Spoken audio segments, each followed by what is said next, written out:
Welcome to The Explainer. Today, we're breaking down the story and, more importantly, the powerful mental tools of Mel Robbins, who is one of the biggest thought leaders out there right now. We're going to see how she went from a life in total collapse to completely transforming millions of lives, including her own, with two just brilliantly simple ideas.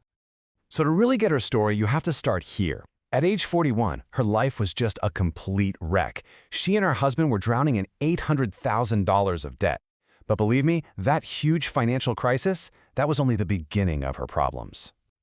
And she put it perfectly herself. It's not like one big decision just torpedoed her life. No, it was this slow, creeping slide into total chaos. Her reality was, well, it was grim. Buried in debt, her marriage was falling apart, and she had a drinking problem that had gotten so bad she literally couldn't even get out of bed in the morning. Okay, let's really dive into this moment. This wasn't just, a rough patch or some financial trouble. This was a complete, full-on personal crisis where the most basic, simple actions felt absolutely impossible. I mean, just look at how it all fell apart. The problems just kept piling on, one on top of the other. Her husband's restaurant business fails, which leads to liens on their house. To cope with the stress, she starts drinking heavily, every single night. That, of course, just leads to constant fighting. It got so dysfunctional that their own kids were waking them up after missing the school bus. It was this vicious, negative loop of despair where she felt totally powerless. She'd lost all hope. And then, one night, in one of those moments that could have just been completely forgotten, a simple image on TV sparked this bizarre, life-altering idea. She was kind of having this drunken pep talk with herself, saying tomorrow's got to be different, and right then a rocket launches across the screen. And that's what gave her the idea.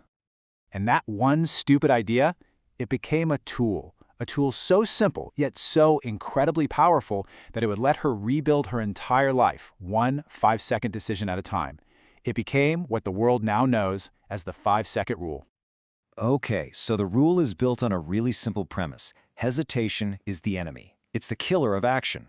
We all have that tiny little window of time between an instinct, I should get out of bed, or I should speak up in this meeting, and the moment our brain, which is just trying to keep us safe and comfortable, floods us with excuses and self-doubt. This rule is designed to slam that window shut before your brain can talk you out of it. It's basically a starting ritual. That simple act of counting backwards, 5, 4, 3, 2, 1, it actually hijacks the part of your brain that wants to overthink everything. It interrupts all those destructive thought patterns, and it pushes you into physical motion before your feelings have a chance to get in the way and stop you. And she started really small. She started with the very first battle of the day, just getting out of bed. When that alarm rang and all that dread and anxiety set in, instead of thinking, she'd just start counting, 5, 4, 3, 2, 1, and then launch herself out of bed just like that rocket she saw on TV.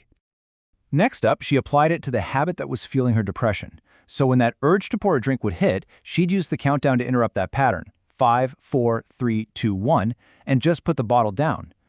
And get this, she even used it to face her deepest fears. The phone was a source of pure terror because of all the debt collectors, but she knew she had to find work. So, 5, 4, 3, 2, 1, pick up the phone, start making the calls. That's literally how she began to climb out of that hole. So after mastering her own internal world with the 5-second rule, she discovered another really profound tool. This one, though, it's for dealing with the stress from the external world. Other people. And the insight came, once again, from a moment of total chaos. She was trying to control every single detail of her son's prom photos. The corsage, the tie, the rain, everything. She was just getting more and more stressed out until her daughter, seeing her spiral, just grabbed her arm and said, "Let them. Mom, just let them." The theory that came from this moment has two really critical parts. So first, let them is all about accepting the reality of other people's behavior. You just can't control them. Then the second part, let me, is about taking back your own control by choosing your actions. It's let them be who they are and let me decide how I'm going to show up. Dax Shepard shared this incredibly powerful story that just shows this in action perfectly. He wasted precious time fighting with his dying father for eating a bacon cheeseburger, something that was totally in character for him. He realized later that if he had just said, let him, he could have had peace in that moment instead of a pointless fight. He just had to accept his dad for who he was, right then and there. Now, to be super clear, this is not about surrendering or just letting people disrespect you. Not at all. It's about a radical acceptance of reality. When you stop wishing people were different, you can finally see them for who they actually are. And from that place of clarity, you can make empowered choices about your own life.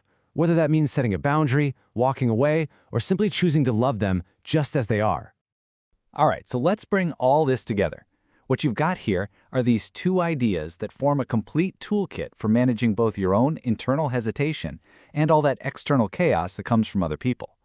So here's how these two tools create this complete system. When you're stuck in your own head, you're battling fear or procrastination, you use the 5-second rule to force yourself to take action.